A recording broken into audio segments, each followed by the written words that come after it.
Have you ever had a bad day? I'm talking about a bad day. I'm talking about the worst day ever. The day that you wish that you could go back with a big time eraser and erase the whole thing and make it go away permanently. I'm talking about the day and the moment where you can go back and you can cut it out and move it aside and never, ever, ever have to think about it ever again.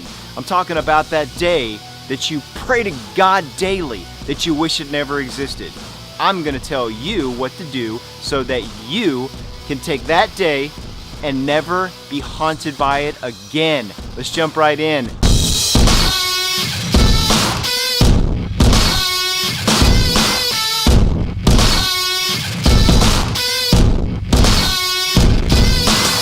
I want to tell you a story when I was 10 years old. I was going from the 5th grade into the 6th grade. All my buddies were. It was the big moment in life.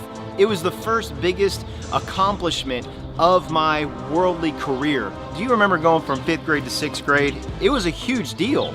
So we decided we were going to have an end of school party. All of my buddies got together, went to this one guy's house. We had a big, huge sleepover. Now this was about the time when, you guys remember Rambo? Rambo was huge, man. He had on the bandana, he had on the machine guns, the big knives. I mean, he was pretty epic for the moment. In fact, it was all rated R. What was a 10-year-old doing watching rated R stuff, man? That's just... Wait, that happens today. So we all had on all of our camouflage, we had all of our play machine guns, our plastic knives. There were woodlands everywhere. We stayed up all night long having a great time, doing a pool party. Everything was completely awesome and peaceful. And then we stayed up until about 6 o'clock in the morning, and that's when things changed.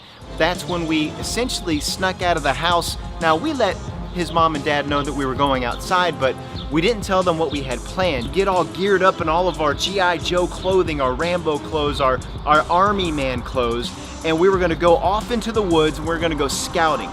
We were gonna be searching out the biggest adventure of our life, at the age of 10 anyways. Off we go into the wild green yonder. I know, all my Air Force buddies right now are thinking, it's wild blue yonder! And they live in an apartment complex, and so we get over to this woodline area, and we were wanting to go into the woods to go explore, but before we got in there, we came across this rock ledge that was about a 10-foot drop.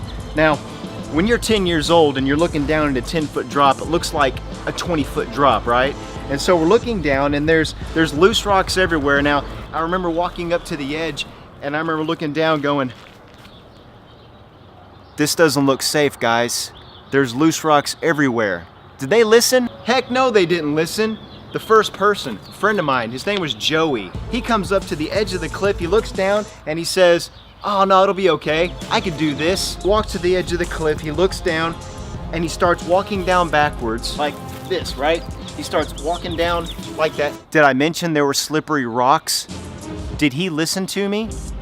No, he didn't listen to me. He slides down like this, face first. When he lands with his head right against a sharp rock and busts his head wide open all the way down to his skull. My instinct is, oh my God, my buddy's laying down there, he's not moving. I jumped 10 feet down to where he was. I landed right next to him between 2 or 3 sharp rocks. How I didn't get hurt, it must have been angels. That's all I can think of. When I got down there, I picked him up off the rock and he was bleeding all over the place. Guys, this was very traumatic. Over the next 30 minutes, we had to carry him from that location down 10 feet down in a rocky cliff, up an entire cliff, across the field, all the way over to the edge of the apartment complex that had a fence, a 6-foot fence. And when you're 10 years old, 6 foot tall is like 10 feet tall to us. I had to get him to climb the fence to get inside the apartment complex, go across the swimming pool area where we are able to take this cloth that I had that I was applying pressure. I was 10, no one taught me to apply pressure. I just, for some reason, thought we need to make the bleeding stop, and that's what we did. And I was able to rinse it out in the pool. Guys, there was blood everywhere, man. It was absolutely traumatic for every single one of us, including me. We got him back to the apartment complex and we called the ambulance and got parents involved, and we were crying and it was horrible and it was pitiful. A few hours later, his parents show up and we're just freaking out all over the place. Our parents showed up. I mean, we think we're gonna be grounded for the rest of our entire life. And man, the best thing I ever saw in my entire life at the age of 10 was my friend, my buddy Joey, stepping out of the back seat of the car, and he was kind of smirking at us like, I made it, guys, I survived, I didn't die from this.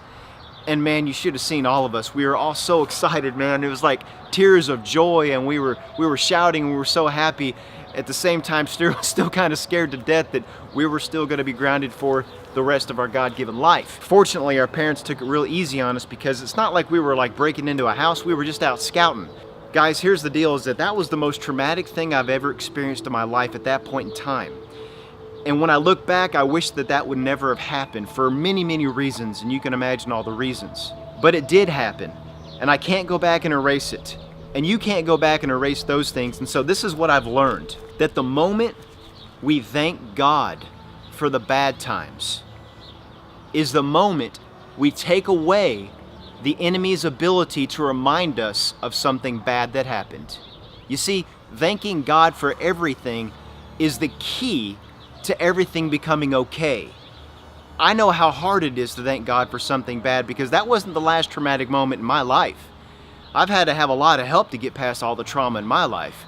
And every single time I've had to go back and I've had to say, God, thank you for allowing that to happen in my life. I don't understand everything, and you're not going to understand everything. But the moment we thank God for what happened is the moment that the enemy loses the ability to come remind you of something bad that happened in your life. And as long as the enemy's silent, we're in a much safer place. I love you guys. God bless you. Go in peace.